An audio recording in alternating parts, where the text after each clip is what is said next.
Bienvenidos a Desvendando Noticias. Después de entregarles 6 partes de los parques de atracciones que tomaron lugar en Estados Unidos, esta sería nuestra primera entrega de parques de atracciones en otros países. Y empezaremos con Argentina.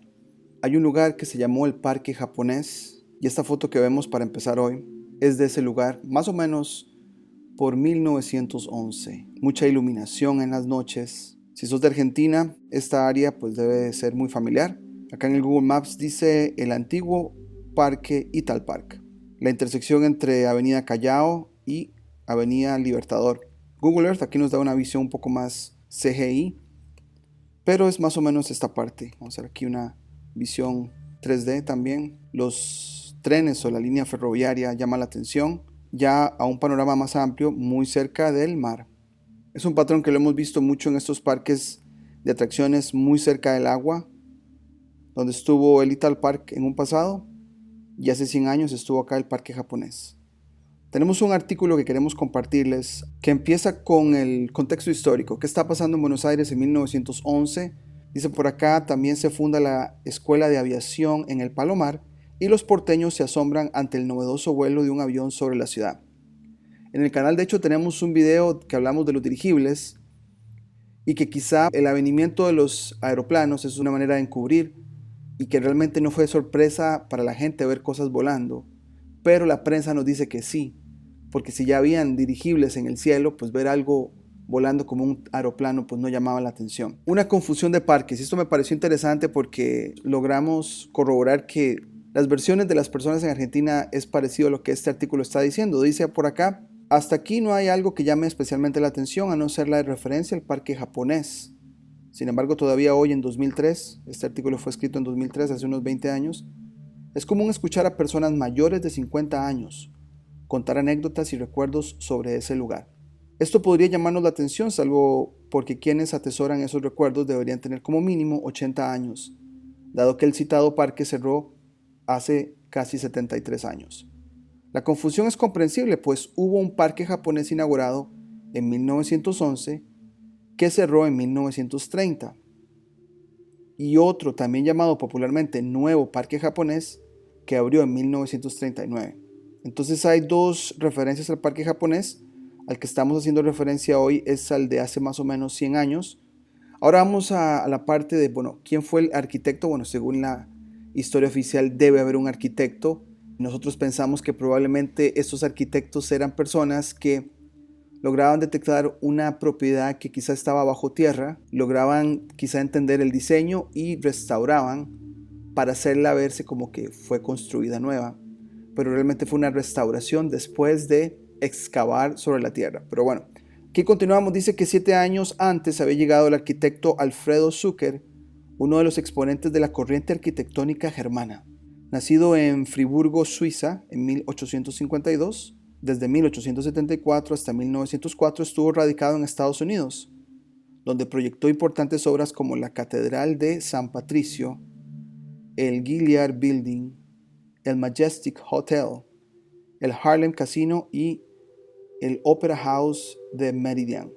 Entonces, como pueden ver, este párrafo lo describe a él como una persona con un buen historial de edificios de una forma positiva. Sin embargo, la entrada de Wikipedia nos va a revelar ciertas cosas de él. Igual también queda escrutinio, pero creo que parte de lo que se dice aquí sí pudo haber pasado. Pues obviamente nos dicen que el Alfred Zucker nació el 23 de enero del 52 en Friburgo, Silesia, Prusia, que desde el 45 ahora es Polonia, que emigra a los Estados Unidos en 1872 y llega a ¿dónde? Nueva York. Y haremos una pausa. ¿Qué había en Nueva York? Ya lo cubrimos en las otras entregas. Ahí estaba Coney Island, estaba Luna Park y estaban estos que crearon todo este movimiento de parques de atracciones, incluidos todos los que estaban en Seagate, como lo cubrimos en las entregas anteriores. Pero bueno, llega a Nueva York a influenciarse todas estas ideas y esto lo va después como, entre comillas, a exportar a Argentina, pero probablemente todas estas construcciones ya estaban en toda América y era una cuestión de encontrarlas a donde estaban. Dice por acá que en el 77 o en 1877 Zucker se trasladó a la ciudad costera de Galveston, o sea, de Nueva York se va para Galveston. Ahí pues conoce un señor que se llama John Moser, otro arquitecto, Luego Zucker se casa con la hija de este socio y lo interesante es que la señora o la muchacha, no sabemos qué edad tenía, murió en 1878 en la epidemia de fiebre amarilla en Vicksburg, Mississippi, solo 3 meses después de su matrimonio. Una muerte acompañada, pero él no muere. Eso queda pues muy sospechoso. Luego en 1880 dice que se trasladó a Atlanta. Vean que anduvo por todo Estados Unidos.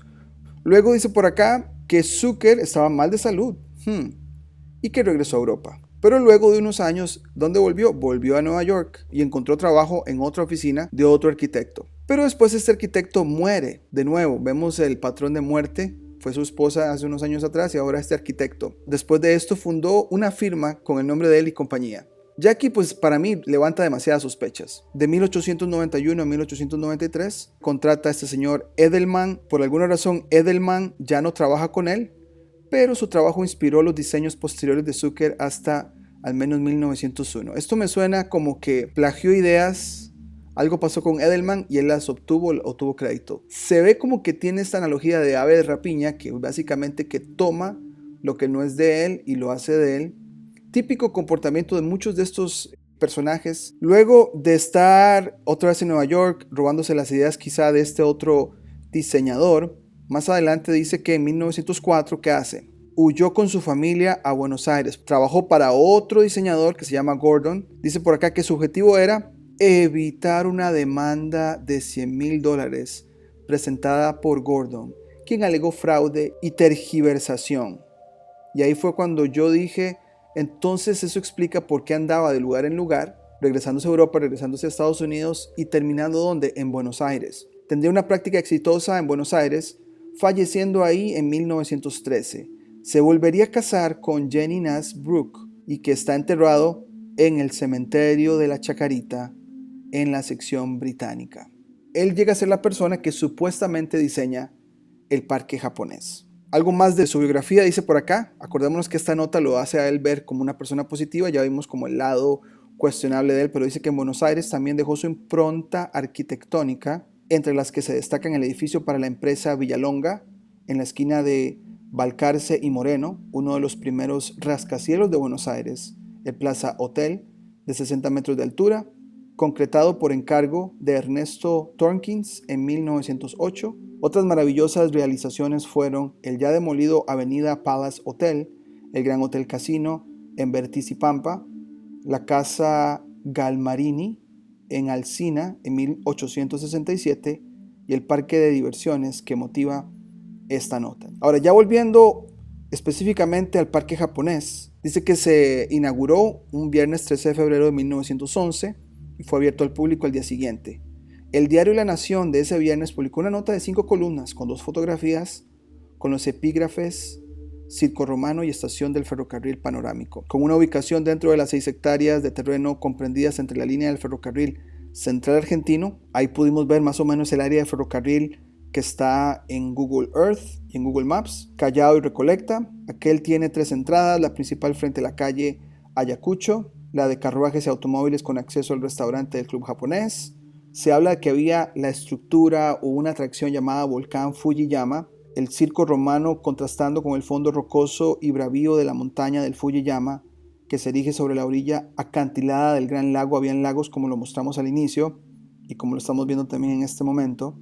El circo romano, reproducción de la antigua ciudad de los Césares, se levanta en primer término con sus 120 columnas, 6 esfinges y los 2 pabellones que flanquean el escenario inmenso. También había un circo. Dice que los palcos y los asientos están construidos como el auténtico circo romano. Volvemos al volcán Fujiyama. Dice, montaña de 2 cumbres con una base de 1,5 cuadras. 1,5 cuadras de ciudad para un volcán es bastante grande, me parece. Está penetrada por sus vertientes, hendeduras y abismos por los rieles de un servicio de 2 coches cada uno, llamados trenes panorámicos. Durante el recorrido de 1,000 metros, o sea, 1 kilómetro, se penetra en túneles, se recorren valles, se ascienden cuestas, se deslizan pronunciadas pendientes y siempre y en todo instante se experimenta la sensación de un viaje aéreo atrevido. 2 lagos bañan la falda del Fujiyama, el Gran Lago y el Lago Menor, con una diferencia de nivel de 0,65 metros, lo que determina por medio del canal subterráneo citado y un aparato elevador el movimiento continuo de las aguas. Haremos una pausa ahí porque en la primera entrega de nuestra serie Parque de Atracciones hablamos de las montañas rusas. Encontramos que fueron sitios de extracción de minerales donde los carritos y los rieles eran necesarios para traerlos de arriba de una montaña y tratar de bajarlos al siguiente nivel, y que después estos sitios de excavación fueron convertidos en un sitio de entretenimiento como una montaña rusa, y en este caso este volcán lo está describiendo. Tiene sentido que se haya convertido en entretenimiento y no pues deshacerse de él y que levante sospechas. Luego dice por acá, dando vuelta por la avenida principal de los jardines y rodeando al circo romano hacia el norte se hallan las ruinas del Taj Mahal a la margen del lago menor, donde se toma pasaje en el tren panorámico y sobre el canal que luego cruza las entradas del monte hasta comunicar, como se ha dicho, con el Gran Lago. Entonces vemos lagos, como lo hemos visto también en otros parques de atracciones en Estados Unidos, que hay como una montaña donde hay un riel donde sube el carrito, ¿no? Y luego en la parte de abajo pues hay lagos, y el parque japonés no era la excepción tampoco. Dice que estos botes hacen un recorrido subterráneo, eso nos llamó la atención, y ondulado antes de salir lanzados al lago menor, igual en longitud y duración al de los trenes. Entonces, botes, recorrido subterráneo, sí nos queda claro que la cercanía al mar, a los ferrocarriles, era un asunto de extraer, transportar y llevar a otros lugares. Dice que habían otras numerosas diversiones, como la reproducción del terremoto de Mesina, donde se presencia desde el comienzo al fin el desastre que aniquiló esta ciudad. Ese es otro patrón que encontramos en Coney Island, donde se representa otro cataclismo que pasa en Texas y mostrarlo como atracción. Quizás sería para inculcar miedo, temor en los que supuestamente disfrutaban de estas atracciones. Dice que ese mismo día el diario La Prensa publica una nota cuyo tono crítico se asemeja a una advertencia. Dice que ellos hablaban de que había que hacer una inspección, lo cual se hace curioso porque quizá fue una publicación que era crítica y tuvo el chance de expresarlo, porque dice que ha hecho caso omiso el parque de las ordenanzas a cuyos términos debe sujetarse esta clase de construcciones, lo que entrañaría toda una serie de grandes y casi inevitables peligros para el público en caso de un siniestro, y están hablando de hecho de un incendio. Más adelante la nota continúa dando detalles referentes a defectos del sistema hidráulico que considera no apto para utilizar en caso de incendios. También cuestiona la instalación eléctrica, advirtiendo que los cables fueron colocados sobre la madera sin tubos aisladores con el peligro de un eventual cortocircuito. ¿Será que la madera es agregada?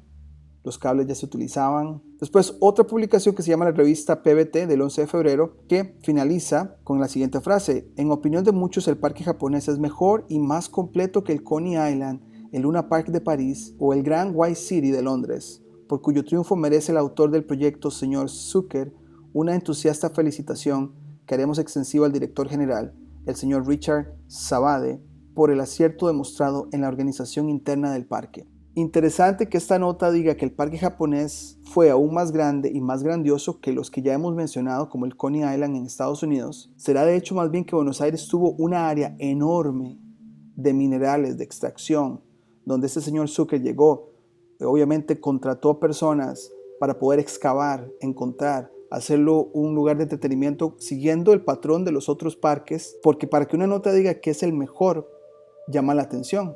¿Será que encontró realmente un tesoro enorme y lo encubrió como parque de atracción? Después un accidente.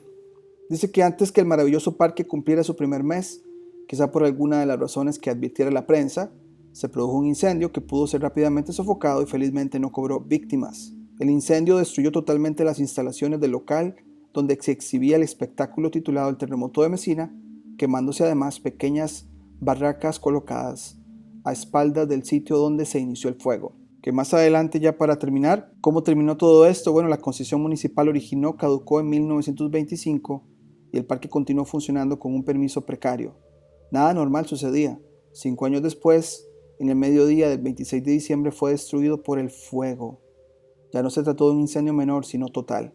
Las causas que le dieron origen jamás fueron aclaradas. ¿Será que lo dejaron quemarse? Muy posiblemente ese ha sido el patrón también, de que saben que no hay que darle mantenimiento por algunos años, saben que en algún momento se va a quemar y después cuando ya empiece utilizan la negligencia para dejarlo, y ya después sabemos que en muchos de los casos llegan las compañías de seguros a sacar pues provecho del accidente, entre comillas. Dice que la Nación del sábado 26 de diciembre nos refiere que la montaña rusa del parque japonés fue destruida por un incendio que estalló en la mañana de ayer. Y al comentar el hecho descarta que se debiera a causas de origen eléctrico. La prensa del mismo día lo hace titulando que un violento incendio que se declaró ayer a mediodía en el parque japonés destruyó en parte la montaña artificial por donde circulaba el tren eléctrico, invalidando también la hipótesis del origen eléctrico del siniestro, informando en cambio que el fuego pudo iniciarse a consecuencia de haberse desprendido una chispa de alguna de las locomotoras del ferrocarril central argentino que realizan maniobras por las vías próximas a la montaña. Entonces tenemos vías ferroviarias al lado del parque, carritos en este caso pasando, vagones, y cualquiera de estas dos cosas quizá pudo haber causado el problema. Y ya para terminar, les compartiré este otro artículo de un sitio que se llama arcondebuenosaires.com.ar acerca del parque japonés. Pues muestra unas fotos muy interesantes como de ubicación. Como pueden ver acá, vemos el parque al fondo. Pareciera que están mostrando acá las columnas de las que el artículo mencionaba. Un tren con su humo ahí, no sabemos la fecha exactamente, pero viendo la ubicación donde está el monumento Carlos María de Alvear, tenemos esta estructura de cúpula. Google Earth nos dice que es el Palais de Glace. Está esta área verde donde estuvo. Ahí está el monumento, que de hecho el monumento se ve como a una altura mayor que la estructura donde está el palacio, que no sé si se llamaba así en el pasado, pero muy interesante ver las cúpulas, las antenas y este edificio a la par, muy interesante, que ahora pues obviamente no está. Son estas edificaciones, pero que había algo ahí, lo había. Dice que fue el incendio de 1911 ese primero que pudo contenerse de alguna manera. Vemos los rieles de nuevo, que se ve la montaña del volcán ese que mencionamos en el artículo también. Luego por acá otra foto, vemos el volcán, las banderitas, la vista desde afuera del parque japonés. Y esta sí nos llamó bastante la atención. Vemos las columnas, el volcán y vean el tipo de estructura. No sabemos si era como roca real o recién hecha, pero estos carriles con los carritos, la gente haciendo pues su viaje adentro, como les habíamos mencionado, fueron sitios de extracción de minerales, y para no quitarlos y levantar sospecha, nos parece que fueron usados entonces para entretenimiento. Construir todo esto solamente para entretener a la gente no cierra en toda esta hipótesis que estamos proponiendo. Acá otra vista, los laguitos, la caída del riel, digamos, el tal volcán. Esta fue la foto con la que empezamos y es una vista nocturna con luces, muy común en Luna Park también. Pero bueno, dejaremos el video por acá. Esperamos que pues hayamos aprendido bastante, y si sos de Argentina o has estado en Argentina y conoces a alguien o conoces de este tema, me encantaría saber más, pero fue lo único que pudimos encontrar y que queríamos compartir porque tiene demasiadas conexiones con los parques de atracciones que analizamos en Estados Unidos, y como que todos siguieron el mismo patrón. Y de este señor del que hablamos, Alfred Zucker, obviamente hay más sospechas de cómo llegó a Argentina y cómo quizá ya sabía localizar y levantar ese tipo, entre comillas, de edificaciones. Pero bueno, por ahora sería todo y nos vemos en la próxima.